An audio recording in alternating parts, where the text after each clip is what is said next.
আসসালামু আলাইকুম, স্বাগতম জানাচ্ছি বিবিসি নিউজ আন্তর্জাতিক সংবাদে। শুরুতেই সংবাদ শিরোনাম, এরপর বিস্তারিত। গাজায় ১,০০০ সেনা পাঠাচ্ছে ইন্দোনেশিয়া। ইরানের ক্ষেপণাস্ত্রের নাগালে আমেরিকার কোন ঘাঁটিতে কত সৈন্য আছে? ফিলিস্তিনি লেবেলে ইউরোপে ঢুকছে ইসরায়েলি খেজুর। বিশ্ববাজারে আরও বাড়ল জ্বালানি তেলের দাম। দর্শক, এতক্ষণ শুনছিলেন সংবাদ শিরোনাম। এখন বিস্তারিত।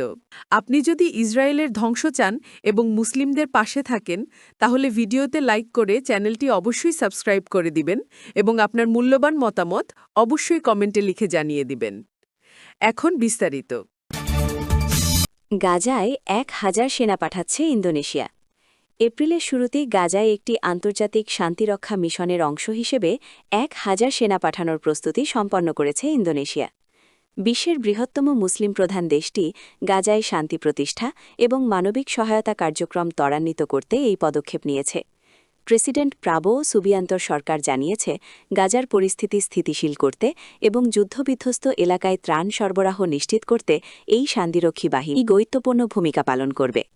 ইতিমধ্যে দেশটির সামরিক বাহিনী প্রয়োজনীয় প্রশিক্ষণ শুরু করেছে এবং আন্তর্জাতিক মহলের সবুজ সংকেত পেলেই তারা মোতায়েনের জন্য প্রস্তুত। ইরানের ক্ষেপণাস্ত্রের নাগালে আমেরিকার কোন ঘাঁটিতে কত সৈন্য আছে? ইরানে মার্কিন সম্ভাব্য হামলা এখন শুধু একটি ইশারার অপেক্ষায় আছে। দেশটিতে আক্রমণ করার জন্য মধ্যপ্রাচ্যে বিশাল সমরাস্ত্রের বহর মোতায়েন করেছেন যুক্তরাষ্ট্রের প্রেসিডেন্ট ডোনাল্ড ট্রাম্প। এই প্রস্তুতি ২০০৩ সালে ইরাক আক্রমণের পর সবচেয়ে বড়। হোয়াইট হাউসও বারবার বলে আসছে যে ট্রাম্প নির্দেশ দিলেই ইরানে হামলা চালাবে দেশটির সামরিক বাহিনী। এর মধ্যে একটি প্রশ্ন বেশ বড় করে দেখা দিয়েছে যে ইসলামী প্রজাতন্ত্রের সঙ্গে দীর্ঘমেয়াদে যুদ্ধ করার জন্য ইরানের আশপাশে যুক্তরাষ্ট্রের কী পরিমাণ সেনা মোতায়েন করা আছে, তাদের শক্তি বা কতটুকু। আবার তারা কি আদৌ ইরানের ক্ষেপণাস্ত্রের নাগালের বাইরে আছে? মধ্যপ্রাচ্যের মার্কিন অন্যতম গুরুত্বপূর্ণ সামরিক ঘাঁটি জর্ডানে অবস্থিত, যেখানে প্রায় ৪,০০০ সেনা মোতায়েন আছে।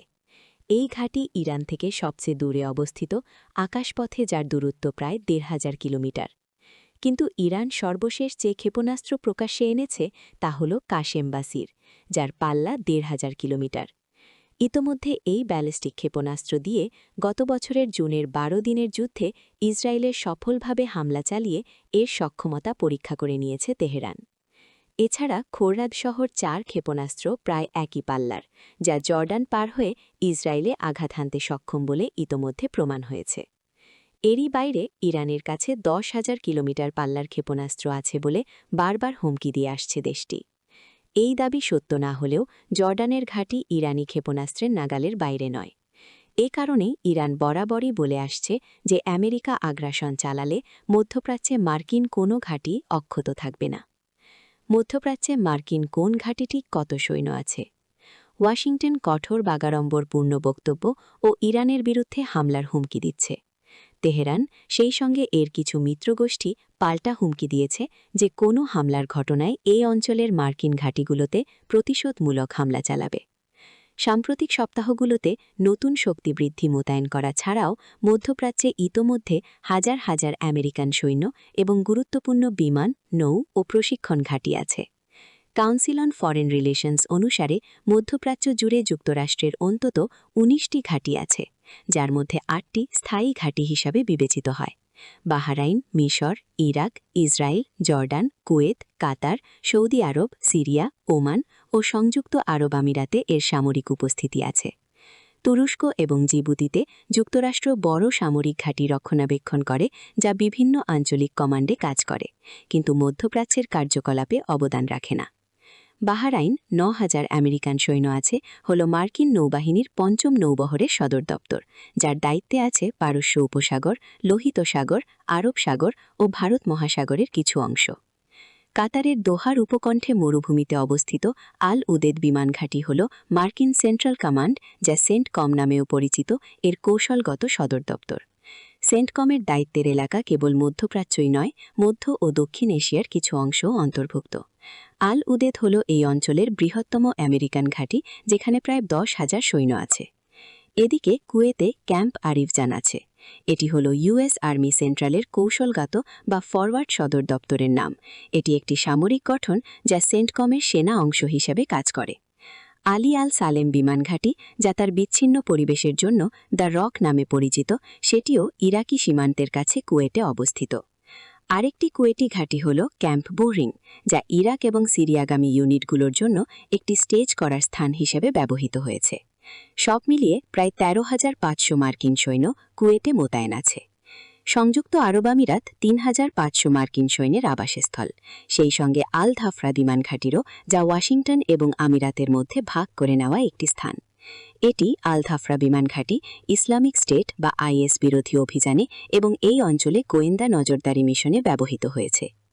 ইরাকে মার্কিন উপস্থিতির মধ্যে আছে আম্বারের আইন আল আসাদ বিমান ঘাঁটি, যা জ্যেষ্ঠ ইরানি জেনারেল কাসেম সুলাইমানিকে মার্কিন হত্যার পর ইরানি ক্ষেপণাস্ত্রের লক্ষ্যবস্তু হয়েছিল। এছাড়া আধা স্বায়ত্তশাসিত কুর্দিস্তান অঞ্চলে আছে এরবিল বিমান ঘাঁটি, যা মূলত প্রশিক্ষণ মহড়ার জন্য ব্যবহৃত হয়।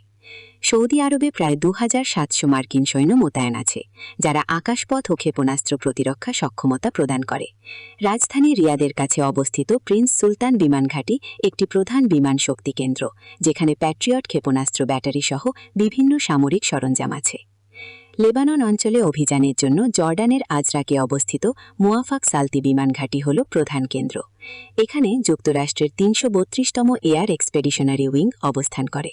বর্তমানে জর্ডানে প্রায় ৩,৮০০, ইরাকে ২,৫০০ এবং সিরিয়ায় ২,০০০ মার্কিন সৈন্য আছে। তুরস্কের দক্ষিণে আদানায় অবস্থিত ইনসিলভিক বিমান ঘাঁটি তুর্কি বাহিনীর সঙ্গে যৌথভাবে পরিচালিত একটি বড় ঘাঁটি।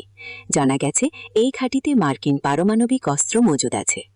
সাম্প্রতিক কোন মার্কিন সামরিক সরঞ্জাম আনা হয়েছে? আঞ্চলিক প্রাধান্য পরিবর্তনের সঙ্গে সাম্প্রতিক মাস ও বছরগুলোতে মার্কিন ঘাঁটি, সৈন্য এবং সামরিক সরঞ্জামের সংখ্যায় পরিবর্তন এসেছে। প্রতিরক্ষা কর্মকর্তাদের মতে বর্তমানে মধ্যপ্রাচ্যে প্রায় ৪০,০০০ মার্কিন সৈন্য আছে। তাদের প্রায় ১/৪ আছে আল উদেদ ঘাঁটিতে, যেখানে যুদ্ধবিমান, ট্যাঙ্কার, আকাশপথে জ্বালানি রিফিউলিং এবং গোয়েন্দা সরঞ্জাম আছে। জনবলের দিক থেকে এর পরের বৃহত্তম ঘাঁটি হল বাহরাইনের নৌঘাঁটি। ট্রাম্পের দ্বিতীয় মেয়াদের শুরুতে বেশ কিছু যুদ্ধজাহাজ আভ্যন্তরীণ ও অন্যান্য কার্যক্রমের জন্য এই অঞ্চল ছেড়েছিল, তবে এখন মধ্যপ্রাচ্যে পুনরায় নৌশক্তি বাড়ানো হচ্ছে। এই শক্তি প্রদর্শনের মূল কেন্দ্রবিন্দু হল ইউএসএস আব্রাহাম লিঙ্কন মোতায়েন। এটি দক্ষিণ চীন সাগর ছেড়ে এখন সেন্টকম এলাকায় কাজ করার জন্য আরব সাগরে প্রবেশ করেছে। ফেব্রুয়ারির মাঝামাঝি সময়ের স্যাটেলাইট ইমেজ অনুযায়ী এটি ওমান উপকূল থেকে প্রায় ৭০০ কিমি দূরে অবস্থান করছে। আব্রাহাম লিঙ্কন একটি পারমাণবিক শক্তিচালিত বিমানবাহী রণতরী। এর স্ট্রাইক গ্রুপে রয়েছে টমাহক ক্রুজ ক্ষেপণাস্ত্র সজ্জিত early bird class guided missile destroyer, যা ইরানের অভ্যন্তরে গভীরে আঘাত হানতে সক্ষম।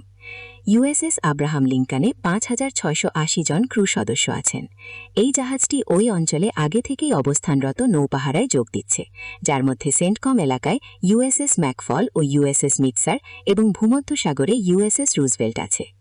১৮ ফেব্রুয়ারি জানা গেছে যে দ্বিতীয় একটি মার্কিন বিমানবাহী রণতরী এই অঞ্চলের দিকে আসছে। বিশ্বের বৃহত্তম যুদ্ধজাহাজ ইউএসএস জেরাল্ড আর ফোর্ড ৪৮ মিনিটের জন্য জনসম্মুখে তার অবস্থান প্রচার করেছিল। সেই সময় এটি মরক্কোর আটলান্টিক উপকূলে ছিল এবং ভূমধ্যসাগরের দিকে এগোচ্ছিল। এছাড়া guided missile destroyer USS Delbert D ব্ল্যাকও সেন্টকম বাহিনীতে যোগ দিয়েছে। আরেক সূত্রের মতে মধ্যপ্রাচ্যে অন্তত ১২টি জাহাজ আছে। এর মধ্যে আছে আব্রাহাম লিঙ্কন, ৩টি আর্লি বার্ড ক্লাস ডেস্ট্রয়ার, দীর্ঘপাল্লার আঘাত হানতে সক্ষম ২টি ডেস্ট্রয়ার এবং বাহরাইনে মোতায়েন ৩টি বিশেষ যুদ্ধজাহাজ।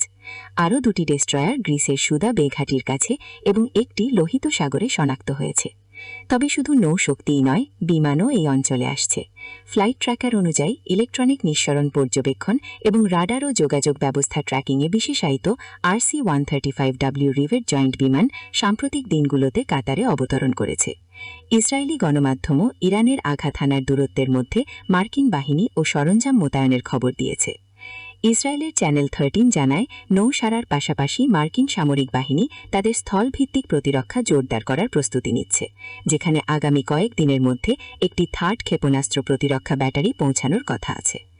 ওপেন সোর্স ফ্লাইট ট্র্যাকিং থেকে দেখা যায় জর্ডানের মুয়াফাক সালতি বিমান ঘাঁটিতে এক স্কোয়াড্রন F-15 যুদ্ধবিমান জমা করা হয়েছে। দ্য ওয়ার জোন আরও জানিয়েছে যে আরও কিছু আকাশপথের শক্তি মধ্যপ্রাচ্যের দিকে যাওয়ার ইঙ্গিত পাওয়া গেছে। এর মধ্যে আছে 6টি EA-18G গ্রোলার ইলেকট্রনিক ওয়ারফেয়ার জেট, যা ক্যারিবিয়ান অঞ্চল ছিলে আটলান্টিক মহাসাগর পাড়ি দিচ্ছে। এগুলো ইলেকট্রনিক যুদ্ধে সহায়তার পাশাপাশি আকাশ প্রতিরক্ষা ব্যবস্থা ভেদ করতে পারে। এছাড়া ফেব্রুয়ারির মাঝামাঝি সময়ের মধ্যে F-35 এবং F-22 ফাইটার জেট, KC-135 ও KC-46 রিফিউলিং ট্যাঙ্কার এবং E-3 সেন্ট্রি কমান্ড ও নজরদারি বিমান সহ আরও মার্কিন বিমান মধ্যপ্রাচ্যে স্থানান্তরিত হয়েছে। সূত্র মিডল ইস্ট আই। ফিলিস্তিনি লেবেলে ইউরোপে ঢুকছে ইসরায়েলি খেজুর। ইউরোপের বাজারে বিক্রি হওয়া একটি বড় অংশের খেজুরের প্রকৃত উৎস গোপন করে তৃতীয় কোনো দেশের লেবেল ব্যবহারের অভিযোগ উঠেছে, যাকে বিশেষজ্ঞরা ডেট লন্ডারিং বা খেজুর পাচার হিসেবে অভিহিত করছেন। অভিযোগ রয়েছে, আন্তর্জাতিক আইন অনুযায়ী অবৈধ হিসেবে বিবেচিত পশ্চিম তীরের ইসরায়েলি বসতিতে উৎপাদিত খেজুরগুলো বয়কট এড়াতে নেদারল্যান্ডস, মরক্কো ও সংযুক্ত আরব আমিরাতের মতো দেশের মাধ্যমে ইউএ প্রবেশ করছে। বিশ্বজুড়ে মুসলিম দেশগুলোর বয়কট অভিযানের মুখে ইসরায়েলি রপ্তানিকারকরা এখন তাদের পণ্যের গায়ে সরাসরি ইসরায়েলি পণ্য লেখার পরিবর্তে কৌশলী লেবেল ব্যবহার করছে বলে বিভিন্ন শিল্প প্রতিবেদনে দাবি করা হয়েছে। পরিসংখ্যান অনুযায়ী 2025 সালে বিশ্বজুড়ে খেজুরের বাজারের আকার ছিল $32.7 বিলিয়ন, যা 2034 সাল নাগাদ $55 বিলিয়ন ছাড়িয়ে যাবে বলে ধারণা করা হচ্ছে। মিশর, সৌদি আরব ও ইরান বৈশ্বিক উৎপাদনে শীর্ষে থাকলেও প্রিমিয়াম মেডচুল খেজুর রপ্তানিতে ইসরায়েলের অবস্থান বেশ শক্তিশালী। তবে বাজার বিশ্লেষকরা একটি বড় অসঙ্গতি লক্ষ্য করেছেন। ইসরায়েল বছরে প্রায় 35,000 টন খেজুর রপ্তানি করে, অথচ তাদের মূল ভূখণ্ডে উৎপাদিত হয় মাত্র 8,800 টন। অর্থাৎ রপ্তানি করা খেজুরের প্রায় 75% আসে পশ্চিম তীরের বিতর্কিত বসতিগুলো থেকে। 2014 সালে ফিলিস্তিনি কর্তৃপক্ষ অন্তত 20 টন ইসরায়েলি খেজুর জব্দ করেছিল, যা ফিলিস্তিনি পণ্য হিসেবে লেবেল দিয়ে বাজারজাত করার পরিকল্পনা ছিল। বিশ্ববাজারে আরও বাড়ল জ্বালানি তেলের দাম। ইরানের সঙ্গে যুক্তরাষ্ট্রের উত্তেজনা এবং সাময়িক সময়ের জন্য হরমুজ প্রণালী বন্ধ করার প্রভাবে বৈশ্বিক তেলের বাজারে পড়েছে। বৃহস্পতিবার তেলের দামে ঊর্ধ্বগতি দেখা গেছে। বার্তা সংস্থা রয়টার্সের এক প্রতিবেদনে বলা হয়েছে, বৃহস্পতিবার 19 ফেব্রুয়ারি ব্রেন্ট ফিউচার 24 সেন্ট বা 0.3% বেড়ে ব্যারেল প্রতি $70.59 পৌঁছেছে। একই সময়ে মার্কিন ওয়েস্ট টেক্সাস ইন্টারমিডিয়েট WTI অপরিশোধিত তেলের দাম 28 সেন্ট বা 0.4% বেড়ে ব্যারেল প্রতি $65.47 লেনদেন হয়েছে। একই সময়ে যুক্তরাষ্ট্রের ওয়েস্ট টেক্সাস ইন্টারমিডিয়েট WTI অপরিশোধিত তেলের দাম $1.16 বা 1.8% বেড়ে ব্যারেল প্রতি $66.35 দাঁড়িয়েছে। বিশ্লেষকরা বলছেন, হরমুজ প্রণালীতে জাহাজ চলাচল ব্যাহত হলে বিশ্বের তেলের প্রায় 20% সরবরাহের উপর প্রভাব পড়বে। নিসান সিকিউরিটিজের প্রধান কৌশলবিদ হিরোয়ুকি কিকুকাওয়া বলেন, উত্তেজনা থাকা সত্ত্বেও পূর্ণাঙ্গ সশস্ত্র সংঘাতের সম্ভাবনা কম। মার্কিন প্রেসিডেন্ট ডোনাল্ড ট্রাম্পও অপরিশোধিত তেলের দাম তীব্র বৃদ্ধি চান না। সামরিক পদক্ষেপ হলে তা সম্ভবত সীমিত এবং স্বল্পমেয়াদী হবে। ইরানের রাষ্ট্রীয় গণমাধ্যম জানিয়েছে, দেশটি মঙ্গলবার সামরিক মহড়ার অংশ হিসেবে কয়েক ঘণ্টার জন্য প্রণালীটি বন্ধ রেখেছিল। জলপথটি পুরোপুরি চালু হয়েছে কিনা তা স্পষ্ট করা হয়নি। পাশাপাশি বৃহস্পতিবার যৌথ মহড়া পরিচালনার কথাও জানিয়েছে ইরানের আধা সরকারি বার্তা সংস্থা ফার্স নিউজ এজেন্সি।